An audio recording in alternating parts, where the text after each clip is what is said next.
This is a dangerous groups that we're dealing with now.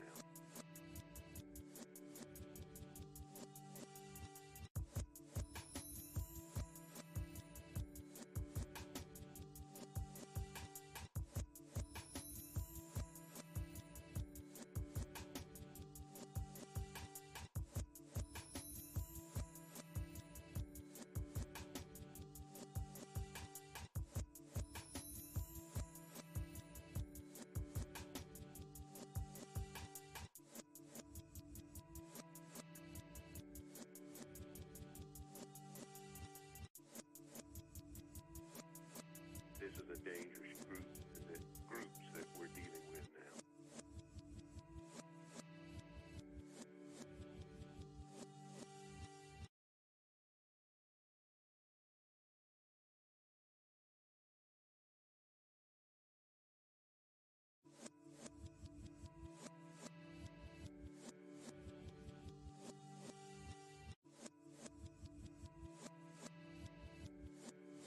This is a dangerous groups that we're dealing with now.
This is a dangerous groups that we're dealing with now.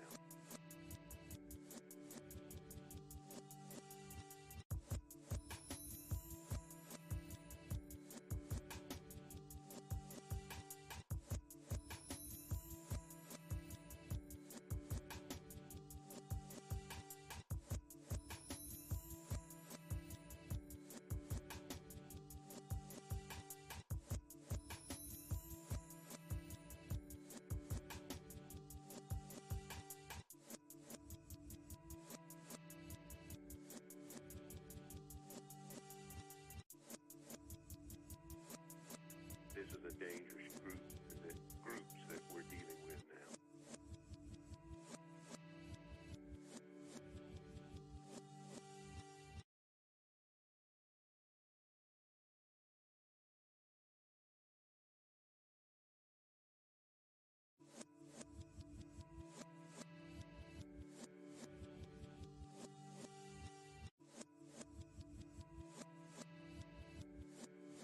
This is a dangerous groups that we're dealing with now.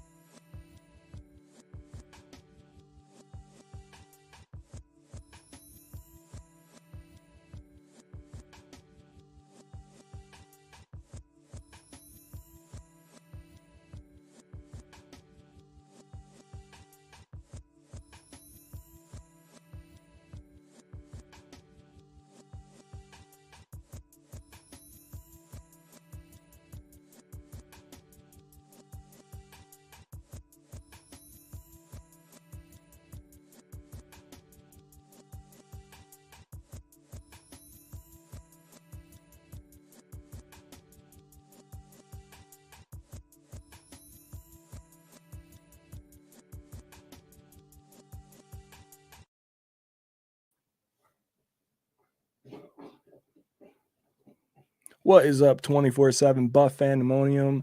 I am Swank, the host of the K-Gun Report, Season 3, Episode 43, I believe. Yeah, I think it's 43. We got an amazing guest, one of our favorites, a friend of the show, a great dude, Mr. Mark Maddox, hanging out with us tonight. We're going to go over that Miami heart attack of a game that we had on Sunday, and we're going to preview a little bit of this Cincinnati Bengals divisional rivalry coming up here. And let's hit this intro and we'll get into it.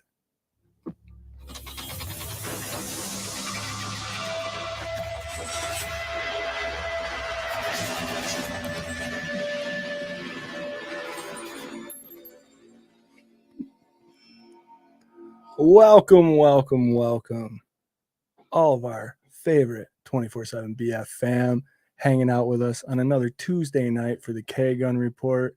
I'm just going to get right to it because there's nothing else to say before I introduce this amazing man right below me here, Mr. Mark Maddox, friend of the show. How's it going, Mark? Oh, it's going great. Thanks for having me. I appreciate you guys having me, and I always look forward to talking to you guys. Oh, we love it when you're on, man. We love it when you're on. Yeah. It's the best. Right over here to your left, my right, is Mr. Scooter Magooter. What's going on, Scott? Hey, what's up, Bills Mafia? What's up, Buffalo fan base? I don't know if you guys heard, but we're part of that group now, and 26 Shirts represents us and sponsors our show now, which is awesome. Swank's pointing at the logo. Welcome, FLX Mafia 24/7 Buff Pandemonium. Can't wait to talk about this win and that upcoming matchup. I think it's a matchup that everyone has been anticipating. It's going to be a good one. Absolutely. Now, right diagonal from me, down right next to Mr. Mark Maddox, is the new and improved, the clear audio stylings of Mr. Jarrod Reed. What's up, Jarrod? Let us hear it, Jarrod. Hello, everybody. Oh, my God. Did my voice change a little bit? No, it's good to be back. I have a new mic. My headphones are working. You guys look nice and crisp. I'm hanging out here between the Finger Lakes area, Cuca Lake, Seneca Lake, and Canandaigua representing FLX Mafia. Mark, welcome to the show. We love it when you're here. You're awesome. And also, guys, we won in the playoffs. That's huge. That is huge. And I'm glad you said that, Jarrod, because I think people sometimes forget what it was like to not even be in the playoffs and now criticize. So we'll get into that a little bit later. But I want to say hi to some of the Fandemonium. We got Mike V saying, "What's up, Mafia?" Chris Christian, John Johns, "What's up, buddy?" We got Rob Mullen. We got Josh Cook, "What's up, dude?" Paulette Brown. What's up, guys? What's up? Lisa Johns. She's our meteorologist, in case you didn't know, Mark. She was calling all the weather on Sunday before the pregame show. Scott was, I don't know what the weather's like. And she came on the comments. She goes, "I just went outside. It's cold. No wind." Need someone like that always. That's right. Yep. Somebody on the ground. We got Paul Rossi. "Let's go Buffalo." Emily Johns. Oh my God. So many of you guys. Thank you so much for supporting. And again, we are part of the Buffalo fan base, sponsored by 26shirts.com. Go check out all their stuff. Always doing great designs, all for charity. It's amazing over there. We got Doug, Josh Williams. We'll get to all you guys. Brother Brent saying, "Get the crack in." It's a great day. It's just a great day. So we're going to talk a little bit about this Miami game, give out some game balls offensively and defensively. It was a little bit of a nail biter. My wife and I were we were out of our seats for most of the game, I think, and as probably most of the Mafia was. But we squeaked it out, and it's a playoff win, and it's 1 week seasons right now. Mm-hmm. And, I think we got a lot to cheer about. So, Mark, let's start with you. Let's start with you. How did you feel about this game, and who gets your offensive game ball? Oh, I felt the game was a good game. I told someone at the event that we were having this weekend that it's one of those things. I hate playing division opponents, because that game goes one way or the other. It's either a tight, close game or it's a blowout by one team. And you always want that blowout to be by your team, of course, when it goes that way. But Miami's defense is, unbelievable. They played a great game, as far as limiting, the Bills, the sacks, the turnovers. And, you get 3 turnovers, you should lose a game, in the turnover ratio, because I think we had, I know we we had the interception. We had 2 interceptions, correct? Yeah. Yep. And so, but you lose that battle, you lose the game most of the time. And it's just one of those things where their defense kept them in the game and made it possible for them, to be even in the game at the end of the game. So, because that score should have never been 34-31 with the way the yardage and everything went in that game, and with our turnovers, with the sacks, like we were talking about pre-show. Offensively, I mean, I think it started off the game with the long ball, the Diggs, and I think that was the key in, letting them know that we're going to take it to you. We're going to bring it to you. As far as play wise, I paid attention, but I really didn't pay that much attention to them. Giving up 7 sacks, I blame that on the line. I blame that on Josh. Get rid of the ball. So I would have to go. And Cook had a great game. Mm-hmm. I like the way he played. I guess if I had to, even Singletary had some key blocks on some of the quick passes and stuff like that, or that Josh had to get out quick. I guess I would, between Knox and Diggs for me, because, they did have solid performance in the game and, didn't drop balls that were just directly at them. So I would have to go with one of those 2 guys for me offensively. Yeah. I mean, it's weird that we're so dominant through the air. There's so many passing yards and big splash plays, but then so many negative plays that counteracted that. It didn't really feel like anybody completely stood out, even with the numbers that Josh threw out. Mm-hmm. Yep. So, Jarrod, what do you got, buddy? I alluded to this guy last week. It's Gabe Davis time. I'm going to give him my game ball. He had one heck of a game. 6 catches for 113 yards and a touchdown. And what was that touchdown? Was that touchdown a toe drag swag guy? Yeah, I think it was. He's back.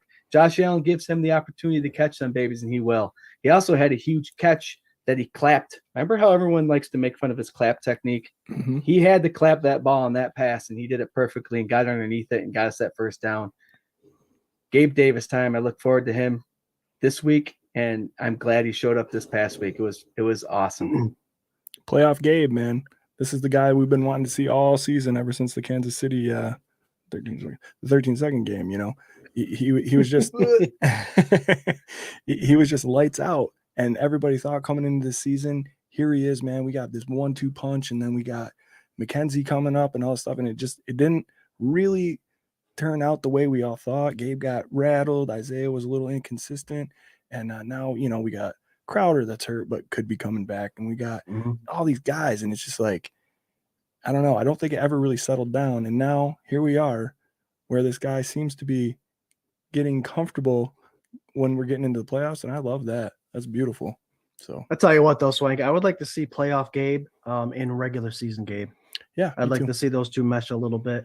But hey, if you're going to perform, you might as well do it in the playoffs. You should introduce them to each other. No, but listen, to be honest with you, if they can make it to the playoffs without Gabe putting forth his best game until the playoffs, I'll take him in the playoffs every time. Sure, absolutely. You got the ticket to the dance. Let's go. Scott, who you got, buddy? Swank, I'm going to leave the low-hanging fruit for you. Thank you. And I'm going to take a guy that not surprised, but surprised in Khalil Shakir. Deep ball, possession catch he had. He was there. He had that long drop, but that was a hard catch to make. The reason I'm giving it to him in a wide receiver core that we brought back the old guys in John Brown and Beasley. You got Stephon Diggs and Gabe Davis. He was the only one that the Bills had on the active list. Other than that, they could have kept Isaiah McKenzie on there. They're going with him. They're trusting in their rookie, and I felt that he had that high catch late in the fourth quarter for that possession catch as well. So game ball to him, only because you guys took the other guys, but that guy deserves a lot of congratulations to be pretty huge in this playoff game. Absolutely. Great points. Great takes. I don't know who you think the low-hanging fruit is right now.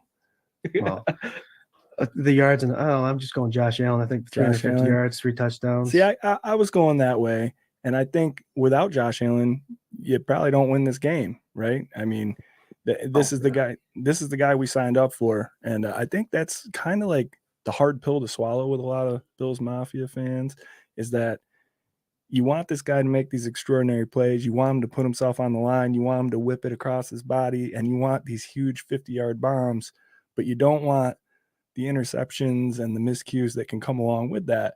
And, with that gunslinger mentality and the way that he is and competitive nature that he has instilled in him, he's going to try and make a play every single time he has the ball in his hands. And you're going to have to live and die with that. Personally, for me, 4 playoff appearances and, just his records and his charisma and the way he goes in and competes and plays, I will take Josh Allen every single day of the week, especially if you're comparing him to a Mac Jones or, even a Tua Tagovailoa before all of a sudden he was bombing balls to the 2 fastest receivers in the league, I think you got to give him room to operate. And I think that the front office and the coaching staff recognizes that you got to let him do what he does. And it's for the better more than it's for the worse. Mark, am I anywhere close with that? No. You're exactly right. You want that leadership mentality that he has. And he reminds me of like Jim, and Jim, as slow as he was, if he had to run the ball, he was going to run the ball. Yeah. And he would try to run over someone, if he knew he needed it. But I love his attitude is absolutely perfect for the team. He is a quarterback in a fullback's body / running back, and he can get it done. The only thing that I don't like is his ball control when he's running. Ball security. Let me change that. His ball security when he runs, because he does get the ball out there and he's fast. Don't get me wrong, but there's some DBs and some linebackers that are equally as fast. And, you don't want that guy coming from behind you, when you're trying to avoid and then giving up the football on a fumble. Mm-hmm. He makes that extra effort all the time. And, it motivates the team, because I can guarantee you, I know when Jim Kelly would run, you should see Daryl Talley, Cornelius Bennett, Bruce on the defense get all hyped up from what he just did. So it motivates the whole team when you got that quarterback out there doing those types of things. And like I said, Josh by far I'd pick him over anyone in the league right now. He is the best thing for me in football as a quarterback. That's my guy. If I had to choose, even in fantasy football, who's my quarterback? Josh Allen. Yeah. Yeah, he'll give you a lot of points. How do you think the discussion in the front office is, and even around the facility with the whole ball security thing, guys? He's got it out there.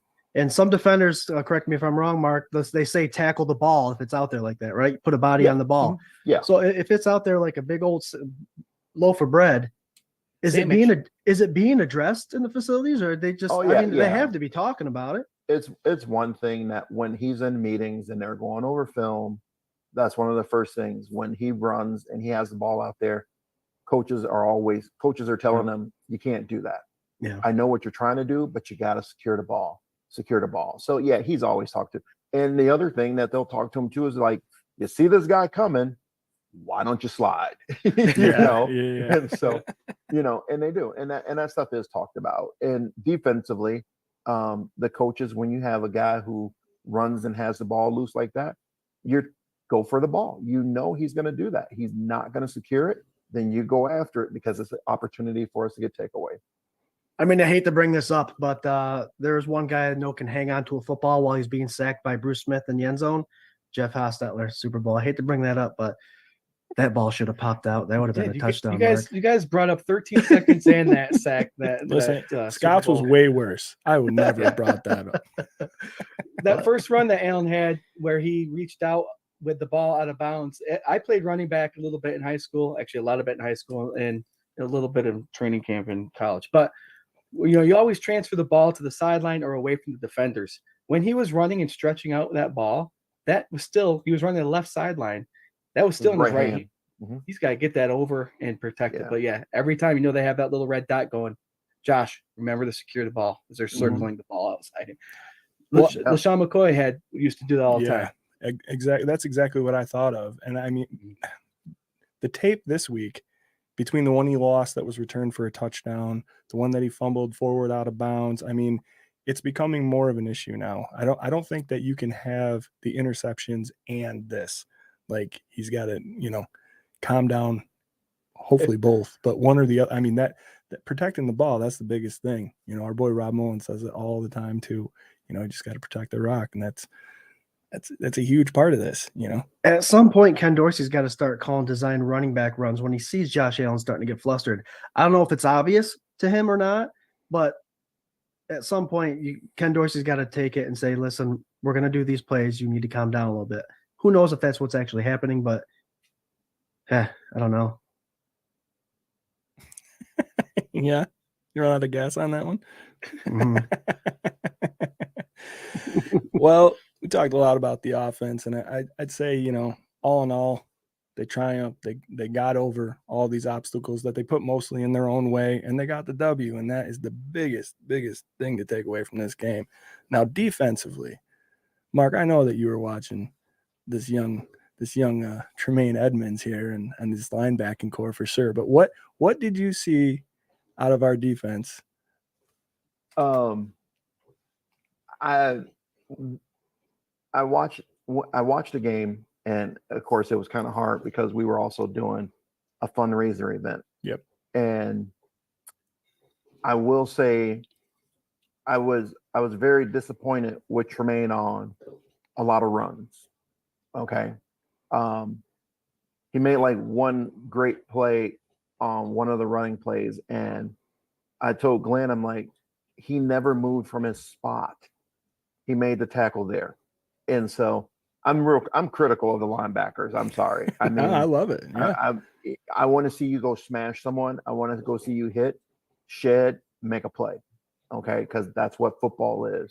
You hit, shed, make a play. If you get lucky and you're able to run through or get past whoever's trying to block you and make a play, great.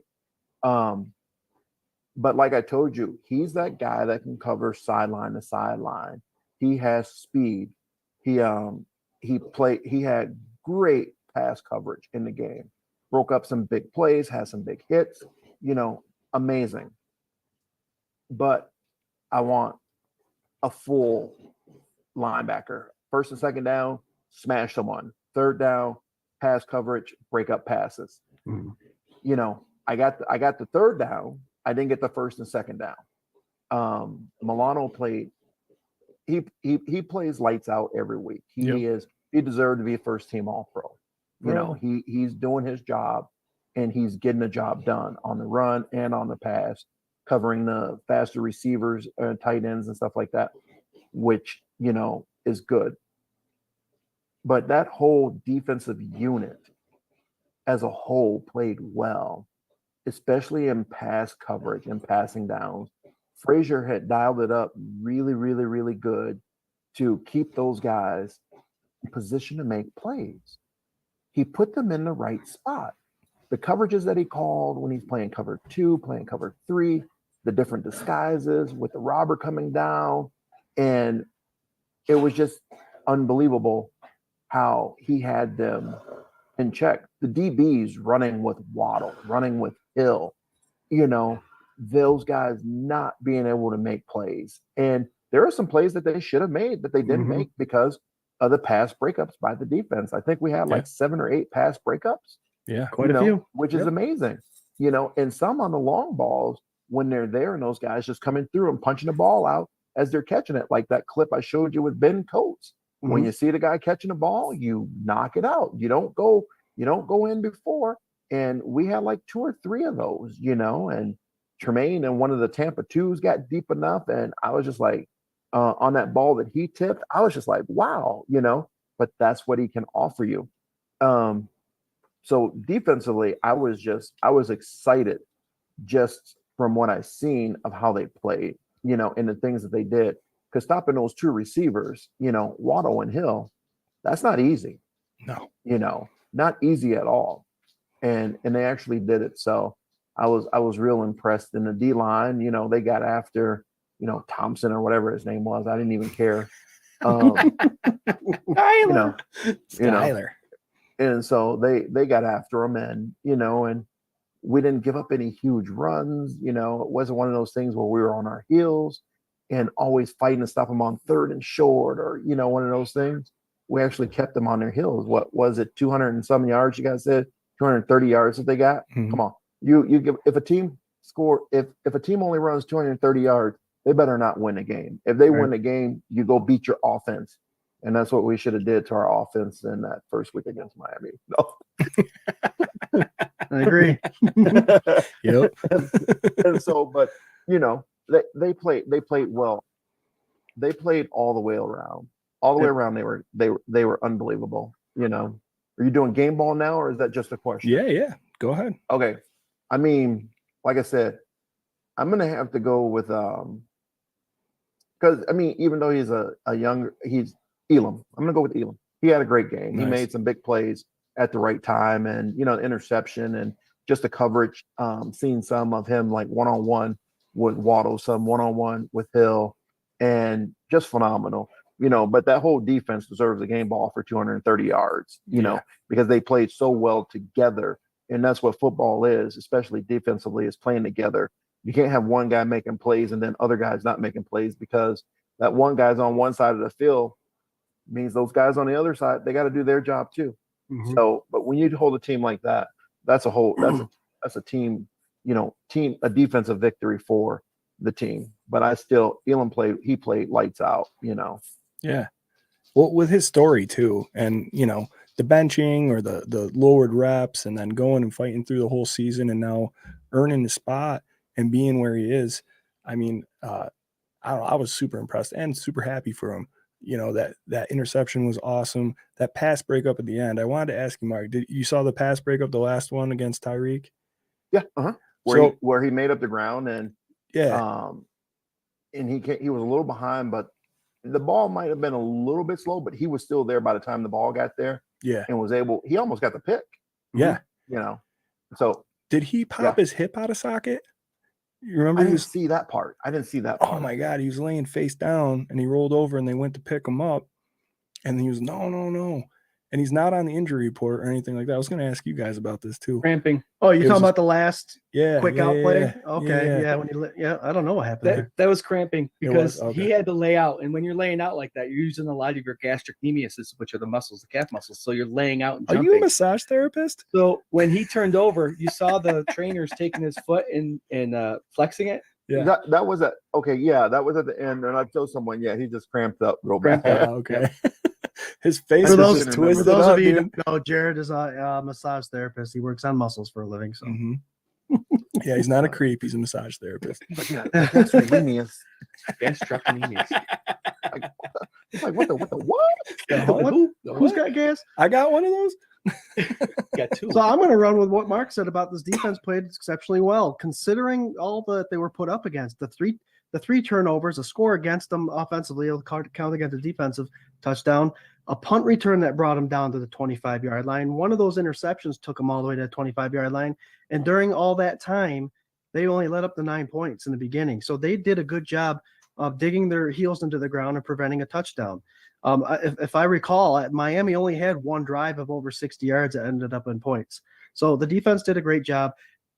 They kept Waddle and Hill at bay. And I'm not going to go much further than that. Then give my game ball to Dean Marlowe, someone that's come in Nice. from free agency because he had to because of our injuries and all that stuff.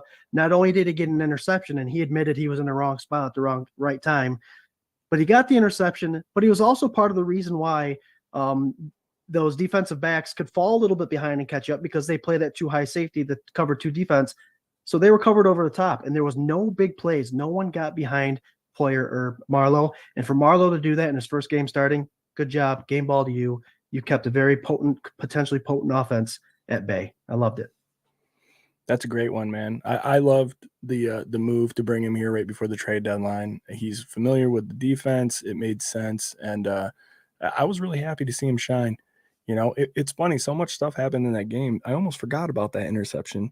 You know, when you're going back and you're rewatching, you're like, oh, yeah, he picked that ball.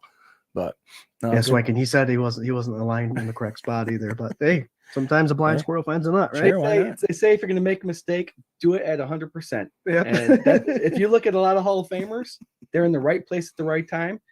They're not going to tell you they made the mistake and made the wrong read. They're just in that place at the right time to get the tackle or get the pick or to pick up the fumble. Does anybody know that famous quote that has to do with the preparation is luck is just preparation meets opportunity? You ever hear that one? Nope. Yeah, there's one out there. I think it's luck is preparation plus opportunity creates that luck. I've heard of fail up. A fail out. There you go.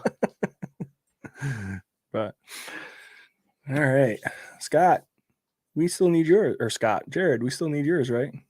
The other one, it looks like. Yeah, Scott. sorry, you guys look so much alike. Just a little.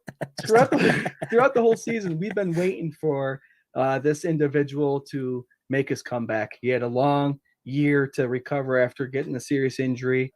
He came back during, was it the Detroit Lions game? Played a 10th of the plays. He played well. He creeped a little bit more in the next week to play more plays. And I think we can say that Trey White is almost 100%. Mark, when they threw that deep ball, Mark was saying that the hand placement to break up the ball was perfect. Trey White did that on one of Waddle's catches, reached up there and knocked it out. Trey White is back. I'm going to give him the game ball for just shutting down that and knowing where his safeties are, because he's a vet and he's a great player and he knows how to play. I think he was on Tyreek Hill and he bumped him.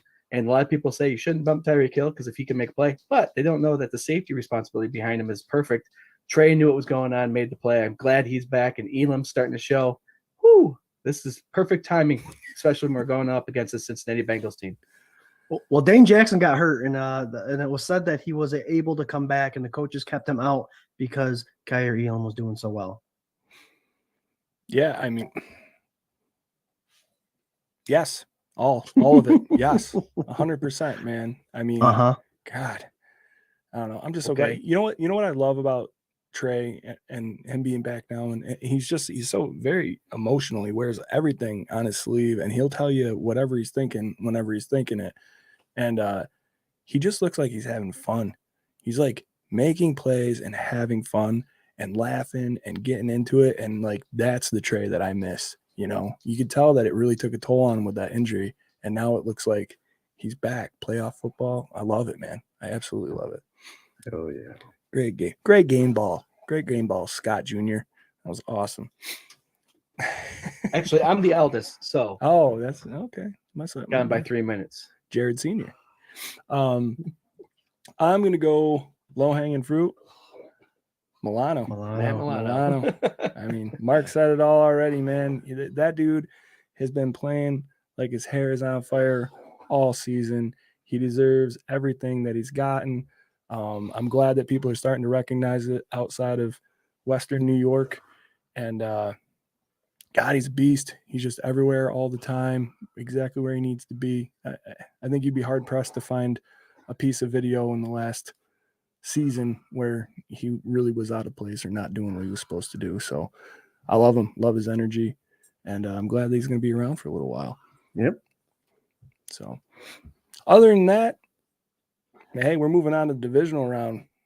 Bring on the Cincinnati Bengals, the game that never was, but now will be. So I don't know. I'm looking forward to this game. Before we get into it too hard, Mark, could you tell everybody a little bit about your amazing charity, Help One Foundation, please? Oh, yeah. I started Help One. Well, I actually, like I said, I think I told you guys before, I started it maybe in 2008 to look up scholarships and stuff like that for kids because I was coaching high school football and the cost of it was unbelievable. So I created it back in 2008, but I finally went ahead and incorporated and got my 501c3 in 2018 and started doing more things. And since 2018, we've probably served, when it comes to the homeless community, probably close to about 400 people in the homeless community over the last 4 years. And we do books for Title I schools for kids who don't have books at home, so they can take home and start an in-home library. we probably done close to 4,000 books for that. And we just started that program like 2 years ago. Christmas, we served probably, 150 kids over the last 2 to 3 years. But over the years of my whole career, I've been doing something at Christmas, either every year or every other year. We got Christmas, we got books, and we do backpacks. We've been doing backpacks also. So we've probably done like maybe over the years, the backpack isn't the big program. Mainly our Christmas and books are our two biggest programs right now. But recently, after the incident with Damar Hamlin in Cincinnati, we looked into we're trying to get in with an AED distributor, and we just had a fundraiser for purchasing AEDs to help get those into locations that need it, either in the Buffalo surrounding area or in the Phoenix area where I'm at here in Phoenix. And hopefully we can grow that program where we can be one to help source AEDs to facilities or locations that are in need of them that really can't truly afford them. And we had an event this weekend at one of the Bills backers here in Phoenix, the Bills backers of the East Valley. And, their support was unbelievable. And we did it online too. And we had a good support online, gave away a big Thurman Thomas jersey. And it was good for me because I got 3 legends to come in who I played with back in Buffalo. 4-time AFC champ Jeff Wright, 4-time AFC champ Glenn Parker, 1-time NFC champ. He doesn't let you forget that either with the Giants. Got 5, yeah. So he's like, yep. Because in our group message, he goes, oh yeah, 1 NFC champ too. I'm like, oh my God, shut up, Glenn. And then 2-time AFC champ John Fina. Nice. And so, it was just the best part of that whole event was me being around those guys. What we were doing was great and everything like that, but having the fellowship with my fellow brothers, that was amazing. Glenn and I sat and talked because we were closer to each other, and John and Jeff were closer to each other. And it's just one of those things. It's like you never really hear men say I love you, but Jeff Wright's leaving and says, you need me for anything, brother, I'm here, I love you, and gives me a kiss on the neck. Like, dude, but I still love you. You know what I mean? It's like one of those things. It's just, that brotherhood is just there. And so that was like one of the best things. And so my nonprofit has helped me, mentally by being able to help other people and doing something good for others, because it's not always about you. It's not always about me. It's not always about, what's here for me. It's what can we do to help someone else? Mm-hmm. And I think that's the one of the main reasons I got the name Help One is because it all started with children, helping one child at a time. Because if you help one kid become a better kid, it's going to trickle down. That kid's going to do something, and then it's going to be more and more. And so that's the whole premise of what we do, is trying to just bring a little joy to someone's life, and hopefully that they will return the favor and bring a little joy to someone else's life. And I got some great people who constantly support me. I got my guy Bob Reynolds. We go to all the Bill. We've been to like 4 different places, visiting Bill backers, and it's amazing. That's awesome, man. Well, we love the work you do, and we're glad that we can be a part and hang out and push and promote as much as possible. And it's just a great thing that you're doing, man. We love it. Thank you. Thanks, Everybody out there, look for Bills Mafia Nation. That's the Facebook page. And Mark always has 50-50s going on, jersey raffles and stuff like that to support groups and stuff like that. So Bills Mafia Nation, if you look it up and join. Yep. Absolutely. And follow Help One on all social media platforms. Oh, yeah. Absolutely. All right, guys. We got a playoff game coming up. Sunday, 3 o'clock? 3 o'clock game, huh? Playoffs. Well, here we are. Boom. Look at that. Look at that graphic. Did you make that? You didn't make that, did you, Scott? Trying to borrow some graphics. Looks good. Yeah, I It's just sharp. borrowed it. Yeah, looks good. 3:00 Sunday, man. Mhm. I'll tell you, I think this is going to be a very highly anticipated game outside of even Cincinnati and Buffalo fans. The story leading into it, of course, with DeMar Hamlin and everything that transpired since then, the game that hasn't happened and now is, man, it's going to be one for the ages, I believe. Mhm. Mark, what are you looking at going into this week? I mean, where do you even start? Well, first of all, in my opinion, I think it's going to be a very emotional game. Yeah.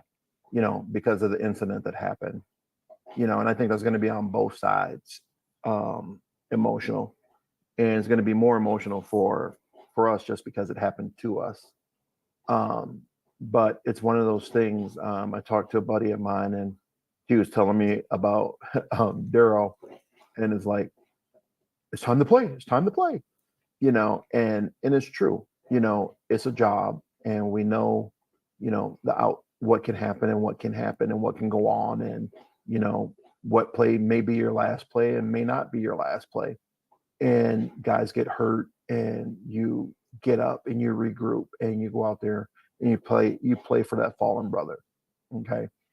And but this game is going to be one of those games where hopefully they don't come out too over emotional, too over hyped in the game, and focus on X's and O's, focus on their job, their responsibility, not trying to do more than what they're supposed to do. Focus on doing their job, focus on not trying to make plays because of what happened. Mhm. It's more focus on, we know who we are, we know what we need to do. We go out there, focus, technique, responsibility. Do those things, and good things will happen. Limit the turnovers offensively, take away defensively, you know. And like I said, the way Frazier coached this past week, he put players in position to be successful. Now he's got another test because Cincinnati's got a good team. They really do. You know, I don't like Joe Burrow. I never liked him. Just saying, you know, had 1 year at LSU and he's all of a sudden a superstar. And I really don't see it, but he's doing well and he's leading the team. So I do give him credit, but I just hope we come out there and beat the living daylights out of them on Sunday, you know. And I'm just saying, defensively, it's like I want them to be all over him, and I hope Frazier has some good stuff designed up for them, you know, that we haven't really seen. Well, I think the Buffalo Bills defense and Leslie Frazier can kind of take a couple notes from what the Ravens were able to do against them defensively. You heard plenty of time. Yep, you heard plenty of times the announcers talk about having the two safeties playing their two halves of the field to take away the deep ball that Higgins and Chase can provide.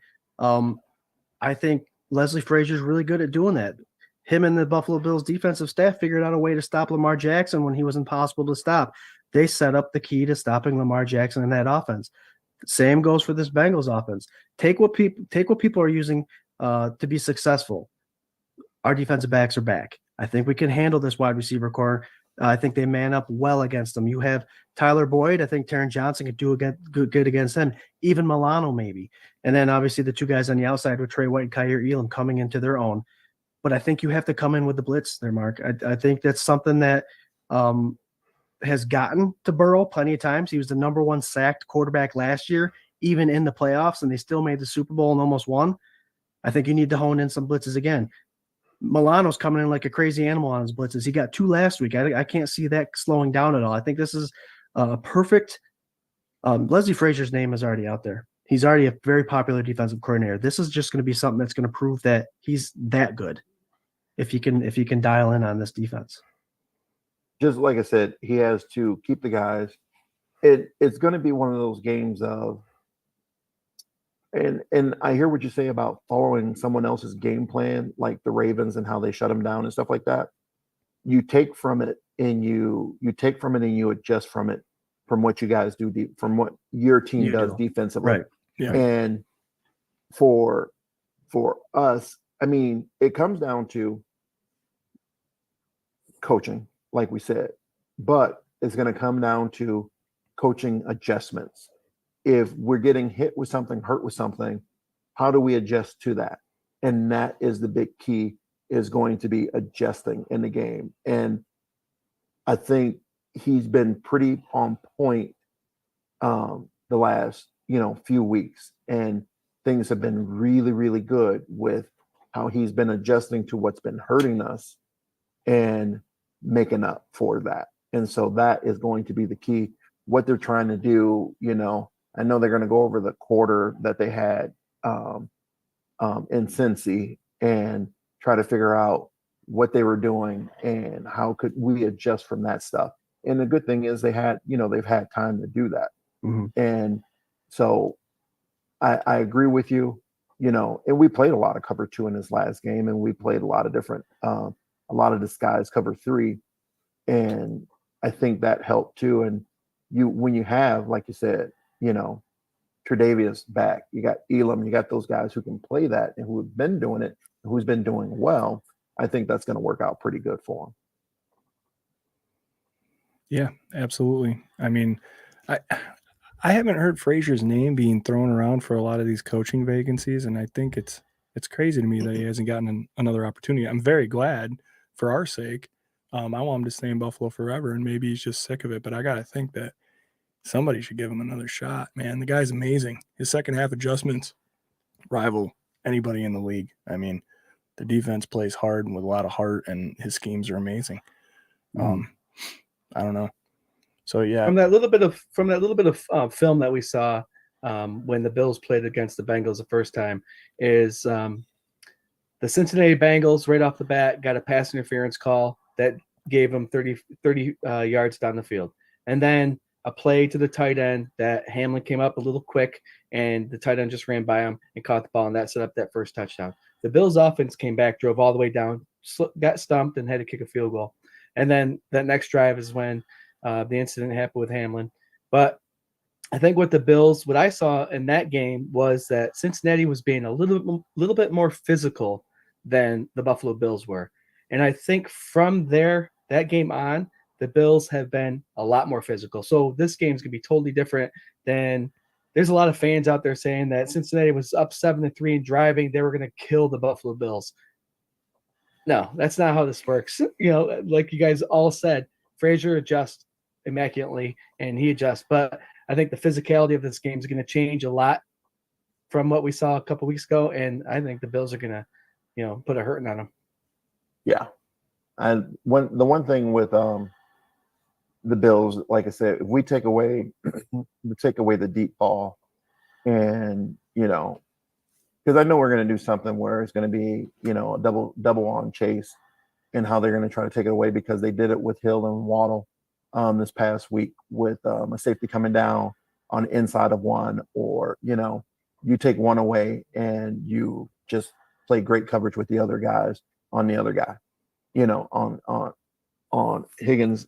I mean, it's one of those things, like I said, the way they're playing and the way they played defense this past week, you got the same two type of receivers, and you can do the same thing, and you get your defense and you get them to adjust, and you put your guys in position to make plays, staying ahead of them, knowing what they're thinking, knowing what they're going to call, putting them in third and long situations. That's going to be the key. Stopping Mixon from any good runs or anything like that, is really going to be the key. Putting them in third and long situation.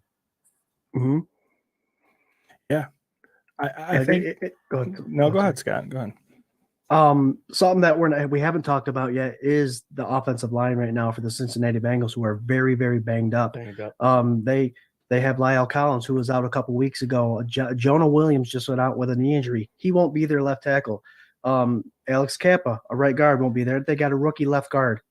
So this line that has already given up so many sacks to Burrow is about to face a Bills defensive front four that's been able to create pressure, man their gaps, and create basically living hell for these quarterbacks. So that's going to be another huge part, is in the trenches. And if I flip it over, we saw the Baltimore Ravens kind of attack that right defensive end by Trey Hendrickson. Whenever he was out there, even the announcers were saying he can't play against the run. And they ran the quarterback that way. The Huntley, they ran the running back that way, and they were pounding. We're talking about the perimeter and throwing the ball. The game is probably more than likely going to be determined within the trenches because of those things alone that I just mentioned. Yeah. I think for me, the theme of this whole weekend, put your foot on their throat and don't stop, man. Mhm. Just all gas. All Mark gas. like that one. Yeah. I mean, yeah, I don't know. I think you can't sleep on any of these. This is a high-powered offense that you're facing and a decent defense, and we do things well, they do things well. I think that Burrow kind of showed his hand a little bit. Like I said, especially with those two high safeties, taking away the deep stuff, I would look for like a lot of short crossers. And for me, that's super dangerous when you got Milano and you got Teron Johnson in there. Like, you know, I think they're gonna try and do those quick slants, and I think they're gonna try and run Mixon a lot to try and open up something more downfield. And if they can't do that, Burrow's gonna get sacked. And I think that is exactly what I want to happen all day, Sunday, all day from 3 to 7. The only thing I'd say is what I don't want as far as Cincy as a run game. I don't want them running I don't really want them running zone and leads a lot of stuff up inside to Tremaine, because he's taking on blocks at 5-6 yards. Don't get me wrong, he may make a play, but if it's first down, it's now 2nd and 4, because he's not in the line of scrimmage, attacking the line of scrimmage. That's where Frazier has to be on his game, anticipating what they're going to do and what they're going to try to do, because we have been hurt with teams running up inside on us. And, any like quick traps, quick hitting or anything cutting back Milano. And if you notice, it's always away from Milano. Yeah. Because he plays well on the backside. He stays home on the plays, and he makes plays when they come his way. So anything away is where I feel that if I was Cincinnati, I'm running into A and B gaps at Tremaine. Plain and simple. That's just me. And I'm going to tell my guys, we're guaranteed to get 4 or 5 yards. Okay? If we get 4 yards on first down, 4 yards on second down, we got 3rd and 2, manageable. We just ran. They're going to now overcrowd the line. Now we can go play action. We can go short pass, quick pass. The game book, our playbook has just opened more. Yeah. And so that's the one thing that scares me about this game is the interior run game, run defense of the Bills. And, and I Tremaine is a great linebacker. I'm not going to deny that and say that he's not. But on interior runs, it's one of those things that I'm just still really kind of disappointed at. And, you don't get blocked 5 yards downfield. You get off a block and get to the ball. Mm-hmm. When that ball is snapped, you're attacking the line of scrimmage. You get past, you drop, you find your spot, where you're supposed to be. And I don't see that. And that's why I said it's going to come down to Frazier making him aggressive. And like I was telling with Glenn on a couple of plays when he was making some plays at the line of scrimmage, is because he was blitzing. He was running through the gaps and stuff like that. And I'm like, that's the only way we get him up to the line. Yeah. And so, but interior is going to be where that game is won. Even I say the same thing about the Bills offense. We need to run more plays. And, we still have the same type of line that does better when we pull guys, zones and stuff like that. Yeah, we're okay, but we're not great. Cook is better at the zone and the stretch plays because he's a little bit more patient than Singletary. So he's not as quick to the line, so he can cut back and he can see another hole, whereas Singletary, he's going north and south, which that's what you're taught to do. get north and south. But when you get north and south and you don't have that gap, it messes everything up. You're not getting as many yards as you should. Mhm. And so I'm still a firm believer in, like, when we run quarterback counters, Josh is running for 8 yards scot-free. Yeah. How come you're not running any halfback counters? How come you're not, you know what I mean? Or powers or, sweeps and stuff like that. I mean, those are the things, the runs that are successful for Josh should be the same runs that are successful for our running backs if they're called, plain and simple, because the blocking doesn't change, so the one linebacker may have to go off the read of the back, which causes a delay with him getting over to the play side. But, if a quarterback does great fakes, then that backside linebacker should always be alert and waiting for something coming back his way on any counters or anything like that. Right. And I mean, that's one thing that we as a team have to do, and they should be able to do better, is run the ball. Because between Cook and Singletary, like, people were always talking about Singletary. I'm like, oh, when he has a good game, you don't care. He's great. But when he has a bad game, oh, we need another running back. We need Travis Henry. We need a guy like that. We need this. No, we don't. We have 2 great running backs. Mhm. Singletary is a top running back in the league. Given the opportunity, give it, like I said, coaches put you in situations to be successful. Boom. Plain and simple. And if you weren't paying attention to his runs, pay attention to his pass blocking this past week when Miami was Boom. bringing the blitzes. Yep. Great blitz pickup. Great Yep. blitz pickup. Yep. Whew. All right. Well, I'm ready. All right, let's go around. We'll do a little score prediction and a bold prediction for this Sunday's game against the Cincinnati Bengals in the divisional round of the playoffs. And Mark, honors go to you unless you need a minute. You need a minute? I need a minute. All right. Well, then I'll go right over here to my boy Scooter Magooter, man. Scott. And please, in the comments, play along. Score prediction, bold prediction. What do you think is going to go down on Sunday? Scott, what do you got for us? From what I've seen in the past couple weeks, I think one of the better off defenses in the league with Miami Dolphins, and the Bills still scored, like Mark said, 34 points against that good defense, even though they turned the ball over 3 times and got sacked 7.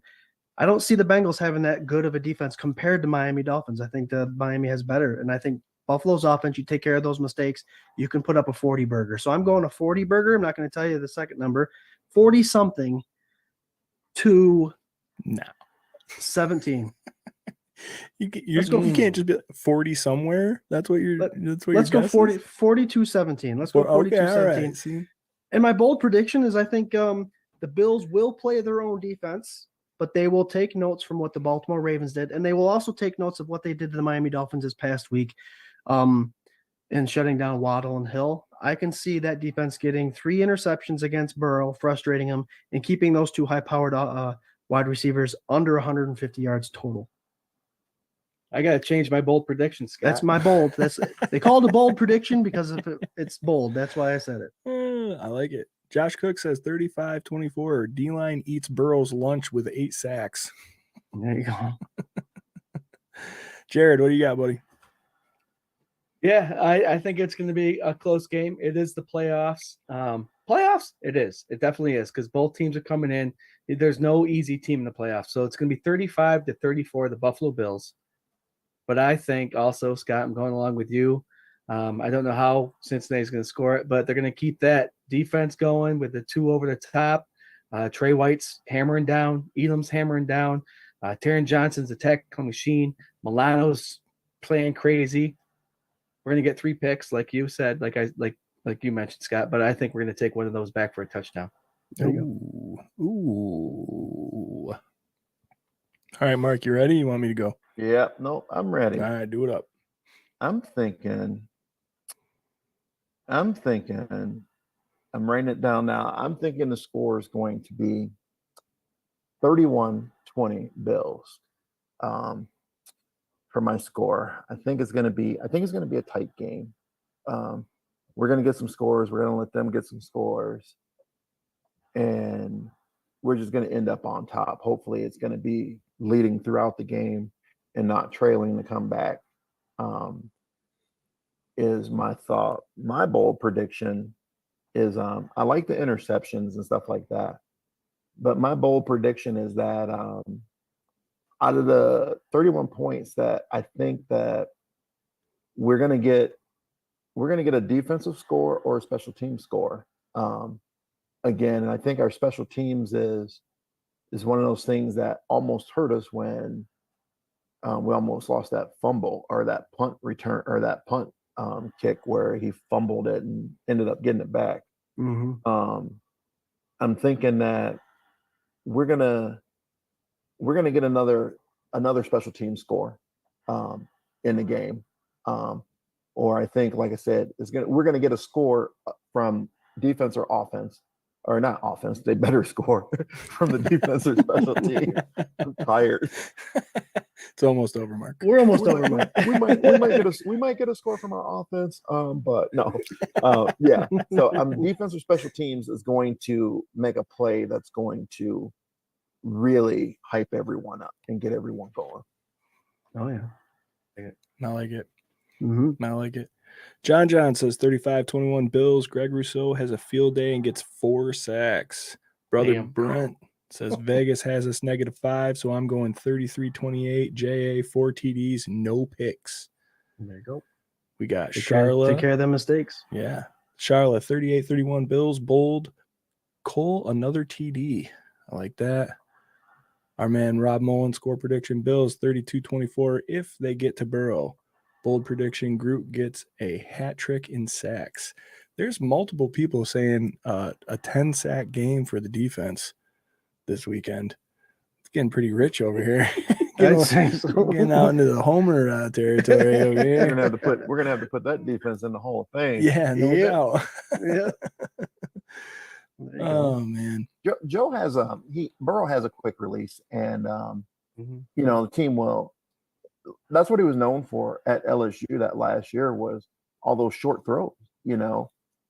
Quick out, easy releases, and it was like that's why I said I didn't like him because he didn't impress me with like long balls or anything like that. And but he does. He throws the ball great. Don't get me wrong, but from just 1 year in college that he actually did anything, most of his throws were short. They weren't long. They, quick passes, quick releases, get it out, and let your other guys do the work for you, So that's the part that scares me is that I hope they don't run a lot of crossing routes.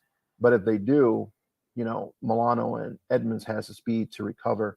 It's just a matter of where they're getting that ball in front of them or coming towards them. Hopefully it's coming towards them instead of in front of them. Yeah, Burrow also had Terrence Marshall and Justin Jefferson as his wide receivers at LSU, so that kind of helps out a little bit. Just a little. He's got a pretty good looking receiving core right now as well. Yep. You ain't kidding. All right, so I'm gonna go 35-27. I think it's gonna be a fireworks show. But I think 7 of those points are coming in garbage time. I think that we're gonna handle them pretty steadily. And my bold prediction is that my man Stephon Diggs scores 2 of them touchdowns and has over 100 yards that game. There you go. Because he is the man. He's absolutely the man. And I still, even though how great he is, I still think people forget about him. And I don't understand it. He's just amazing. He's had such a great career in Buffalo. Well, his whole career, but Buffalo especially, man. I love that guy. Well, Swank, you're right. The conversation for this past game was Waddle and Hill. And the conversation for this game is Higgins and Chase. You're not hearing Stephon Diggs' name anywhere. I know it. I love it. Forget all about him. Let it be that way. He had one of the greatest catches of the week here this last weekend. Nobody's talking about it, so whatever. Yep. That's okay. Whatever. Yeah, that's true. I'd rather be not known or not talked about and just do what I do. Yeah. Yep. John says that he's changing his 10-sack prediction to 9 sacks. Okay. John, thanks, buddy. There you go. That's more reasonable. Yeah. A lot more rational. All right, guys, we got a couple other games going on this weekend. We'll pick them fast and then get out of your hair for the night. Thanks again so much for hanging out with us here and for having Mark as our special Yeah. guest, as always. Oh yeah. We Love got it every time. the game that we're most interested in, aside from the Bengals and Bills, the Jaguars and the Chiefs, Saturday, a 4:30 game. Who wants to start this one out? Scott, you want to go? Go ahead. It Do gives it. us a chance to host the AFC Championship game. Do it. I think the Jaguars can do it. I really do. The defense is fast. And Mahomes, I will stick to this to the day I die. I don't think Mahomes is a very good quarterback in the pocket, and I think that defense has the speed around the edge to keep him in the pocket. And that offense is potent.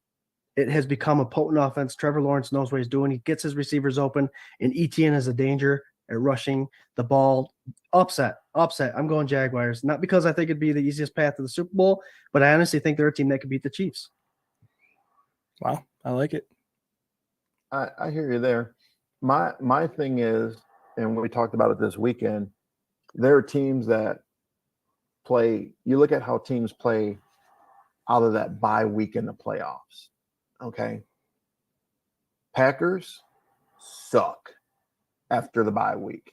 Packers are one of those teams, and they're not playing now, but from history, they're one of those teams that they come out after a bye week and they just don't play to their ability, but they win. But then in the next game, look at all the AFC champ or the NFC championships that they've lost or lost that first round after that week off. They are horrible. But Andy Reid has those guys ready to play after that bye week. It's something about that team after a bye week that to me is the key in them winning, is that they come out as if they had played the week before, not as if they had a break, not if anything had happened or anything like that. They come out more inspired, that first game, that game. And that's the hard part of beating them in Kansas City, beating them, with the noise and everything like that. That's what I feel is going to be the factor in that game, is being able to communicate, for Jacksonville with his receivers and just offensively being able to communicate, because that place it's a sound. It's like a sound heaven for the Chiefs. When you're on offense, you can hear everything. When they're on defense, they can't hear crap. And that causes a lot of issues for teams that go there to play. So I'm going with Kansas City, even though I don't want Kansas City to win, but I'm going with Kansas City because they come out of the bye week just on fire. Score? I don't know. Mahomes is kind of crazy, but you were talking about the edge rushers and stuff like that. But the whole problem with edge rushers is, what's the gap that you're giving him in the middle? Are you going to keep him contained, and are you going to do your responsibility? Right. Because like the one Super Bowl when the Seahawks were playing, they kept telling him, all you got to do is keep him contained on the right side. And how many times does that knucklehead defensive end go up inside? And I'm just like, oh my God, they were talking about this, and you talked about it in film, and you told the announcers what you were supposed to be doing, and you're not doing it. Taking the bait. And so, but I think it's going to be more of a one-sided game. I'm going to say Kansas City, maybe 35, maybe 14, just because how they come out. They come out after a bye. Yeah. Andy Reid is a hell of a coach. There's another coach that came out of that tree that's really good after the bye too. Sean McDermott. Jarrod, what do you got, buddy? Yeah, I'm right there with Mark. As much as I'd like to see Jacksonville take care of business and keep that Cinderella story going, I think Kansas City is going to come out. And the main thing is the defense. Kansas City's defense might be middle of the road, but they got a genius over there on the offense with Andy Reid. So I'm going KC. Well, I don't want to gang up on my buddy Scott over there, and I'm not. I think the Jags are the hottest team coming in besides the Bills, and I think they're going to smoke them just by one score. One score they're going to smoke them by. That'll be enough to make Patrick Mahomes cry, and I'll be fine with that. I think it's a good game. It should be a good It game. will be a good game. I'll be on it, man. I can't wait. Mhm. Let's see the next game that day. Giants at Eagles. Probably don't have to spend too much time on this one. What do you think, Mark? Eagles are coming out of bye. Giants are hot. I don't like Dable still, so I'm going with the Eagles. Yes. It's almost like you're a regular on this show, and you know what, you feel what we feel. He didn't call plays I wanted him to call. He didn't do what I wanted him to do. Yep, Eagles. Yep. And then he got all the credit for Josh Allen. What the hell? Yeah, I'm going with Mark. Eagles. Jarrod, what do you say? Eagles. Giants? Is that what you said? Okay. Eagles. Yeah. Moving on. Nice. Cowboys at 49ers. Now, the Cowboys put a good old whooping on poor old Tom Brady last night, and it just broke my cold heart. But I can't believe, sidebar, that Jerry Jones is letting this dude still kick for his team, by the way. Yeah. He tweeted out a message during Meyer? the game. Yeah. Jerry Jones tweeted out a message during the game saying, if anybody in the stadium can kick, I have a jersey for you downstairs. Jerry Jones did that. Was that a real thing? Yeah. Jeez. Yeah. Crazy. Are you sure? No, but I hope it is. Oh. And that's why I'm picking the 49ers to beat the crap out of the Dallas Cowboys, because Jerry Jones needs to stay out of it. He's too much of a face for, he talks too much for this organization. Yeah. Purdy's going to lead the way. He's going to be that irrelevant pick, or Mr. Irrelevant. Mr. He's going to Irrelevant. keep it going. We're going to look From- forward to a Philadelphia 49ers NFC Championship game. And Purdy is from Gilbert, Arizona, not too far from here. Really? There you go. Not too far from where I live. He played at Perry High School. That's awesome. So, yeah. I'll take the one thing that you want going into the playoffs and in a playoff game is momentum. And what the Cowboys actually did in that game last night against the Buccaneers was absolutely destroy them in all aspects of the game, and playing well. If they have that same type of output, if they show up and they play like they played yesterday, I think they stop Purdy, and don't get me wrong, San Francisco, they got tools and they can play. Mm-hmm. And they're there for a reason, but I just don't think Dallas has to do everything right in order for them to be successful. So I'm gonna give them the edge and pick Dallas. Even though I don't want to pick Dallas, I just feel that they're at that moment where I think they are finally gelling together as a unit and as a team. And it's like Dak said, the week before he played like crap, but what do you have? Four passing TDs and a one rushing TD. Yeah. Yep. He's finding his receivers. They're finding things, and their coaches is putting them in the right spot. So I'm gonna go with him. I'm gonna go with Dax and the Cowboys. Like I said, even though I don't want to, I go against them every time I can, but they got a chance. Yeah, I'm with you. I'm thinking it all depends on if San Francisco can stop Dak and that hot offense right now. Cowboys have a really good defense too, and I don't think Purdy hasn't played a defense like this other than week I think 14 when they played the Buccaneers. Buccaneers had a really good defense, so he's going against a tough defense, and I think that might be the difference in the game is how Cowboys handle Purdy. Purdy has that lifeline. He's got McCaffrey if he's got to dump it off to him out of the backfield and all that stuff, but I'm giving Cowboys the edge because I'm with you, Mark. I think they're hot at the right time. Yep. And it'll ask for a hell of an NFC championship game. They have a Cowboys and Eagles, two division rivals playing for that Super Bowl. That's going to be an amazing game. Yeah. Now listen, I was with you, Scott, on the last couple. I was with you, and I'm going to tell you, I'm not with you this time. And it's actually for all the reasons you and Mark are saying. They were really great this last night against this game, they have not been all season. It's been so up and down. The consistency part of it. I really like Dak. I love Micah Parsons. I like CeeDee Lamb. I like Pollard. There's a lot to like about a team that I should absolutely hate for ruining my childhood. But I'm going to tell you right now, man, I don't believe in McCarthy.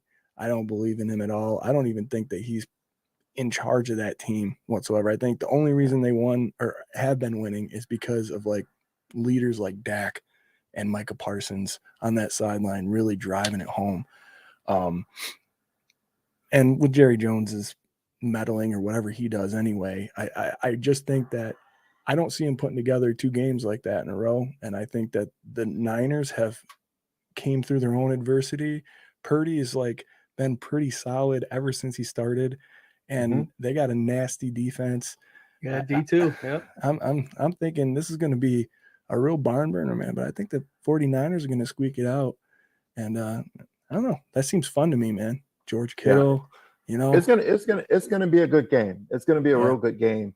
If this week's last night Cowboys show up when they play. Yeah, absolutely. And then it's gonna be a great game. I just like I said, Purdy is, you know, he has some outlets. He has, you know, Debo, he has McCaffrey, and that does help. It helps a young quarterback. And, you know, anytime, like, look at our quarterbacks, when you're in trouble and you can't go downfield, who you throw the ball to? Thurman. Yep. Thurman's going to get you out of trouble. Yep. McCaffrey is going to get him out of trouble. So, but I think it's going to be a good game. I think they're going to be able to get pressure on him because Parsons is really good. And they should be able to get some pressure on him and make him make some bad throws, bad decisions. And, you know, like I said, hopefully, I don't want Dallas. I don't want Dallas to win, but I think they have a chance to win. This is a great weekend of football. This is gonna be fun. Yeah. Oh yeah. Yeah, man. I don't know. I think all these matchups are great. Minus, like I said, I don't really like that Dable's in there, but other than that, it's fine. All right, guys, it's 9:13. We've had a great night. Mark, thank you so much for coming and hanging out with us again. Thank you. Love talking with you, and this is great. And you got any final thoughts or want to plug the Help One Foundation or anything you got going on? Please feel free to do that right now. Yeah, no. If you guys just want to check out our donation page, it's Help One, the number 1 foundation.square.site. And we're doing all kind of things now. The funds that we're raising for the stuff that we do will go towards our book drive. This year, we're hoping to do over 3,000 books in, you know, multiple states, like we did last year. Nice. But just the group, you guys, the Bills Mafia, the fans out there, just want to say appreciate the love that you guys show that's genuine towards a team that has been at the top, a team that's been at the bottom, and a team that's rising again. And that you guys have always been there. And that's the one thing that I truly, truly, truly appreciate and admire our fan base for, is that they're always there, regardless. You know, they say we got some fair weather fans and stuff like that. They can say they're fair weather, but guess what? They're still going to bleed Bills on Sunday, whether we're winning or whether we're losing. Absolutely, man. Wow. All right, Jarrod, go ahead.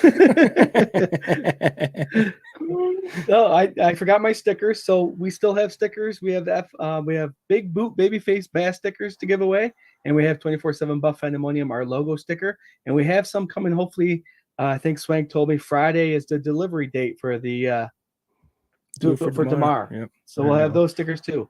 You send us your address and obviously your name, and we'll send them out to you for free. Just DM us on our Facebook page. Like I said a couple minutes ago, this is divisional football now. It's a playoff football. This is where the games count, and they're going to be close. Cheer on your Buffalo Bills till the end, because you never know when Big Boot Babyface Bass is going to have to put that 3-pointer up to win. Can't wait to talk positive Bills football with everybody next Tuesday. Don't forget the Sunday sessions with these guys. Go Bills. Sure, you Nice. took my tagline there. I like it. I like it. Stepping on your toes. I love it. Sunday sessions, guys. You know we go on an hour and a half before the show starts. So the game starts at 3. We'll be on at 1:30. Our pregame show, actives, inactives, all that good stuff. With Ryan Thomas from the Ryan Thomas Sports Podcast. Guys, Thomas Takes Sports. yeah, we got it. Yep. Yeah, football weekend. Just be safe. It's a long weekend, but there's hella games being played. And it's, take it for what it is. One game at a time. We got to beat these guys to advance. And don't start thinking about that AFC Championship and where it's going to be played. Let's worry about the Buffalo Bills game against the Bengals. I have faith. We all have faith in our Buffalo Bills. We'll see you Sunday afternoon. And check out our 24/7 Buff Pandemonium page. We do a score prediction, and we do have a game day thread. We do tag at everyone. We beat the algorithms that way. I know some people hate it, but it is what it is. Yep. Join the conversation. Join the Stampede, guys. It's an awesome thing. Go Bills. Bills. Nice. Guys, thanks for hanging out and tuning in with us. You can do that every Tuesday night at 8 p.m. Eastern Standard Time for the K-Gun Report right here, wherever you're watching this. Facebook, Twitter, Twitch, YouTube, wherever, man. And we are proudly associated with Buffalo fan base and 26 shirts. And, it's just been a great opportunity. And thank you guys for supporting and commenting. And, I don't know. It's great. I say it every week, but don't forget where we came from. Don't forget that drought. Don't forget that this is a great time to be a Buffalo Bills fan. Enjoy every single minute. What do you got, Mark? You guys need to get me a 2X Notorious Dig shirt. We got you. You want a crop top or? Pardon? You want a crop top? No. Get I that. don't want to have the ladies getting too excited with my There you go. We got you, Mark. We got you. And thanks again, Mark, for coming on the show. Yeah, You're awesome. We always love absolutely, it, man. All Absolutely. right, thank you. All right, go Bills. So I can quickly add, if you go to our Twitter page, we're giving away 2 Oh, Micah yes. Hyde softball tournament tickets. That's right. From my boy, Like Uncle our page James. and share. Uncle James donated those. He wanted to hook up everybody on 24/7 BF. And just retweet, like, share all that stuff on Twitter, and Yep. you're entered to win. We'll You're roll the entered. wheel next week. Sweet. Hell yeah. All right, guys. Hey, Go Bills. go Bills. Go Go Bills. Bills. Yeah, Mark.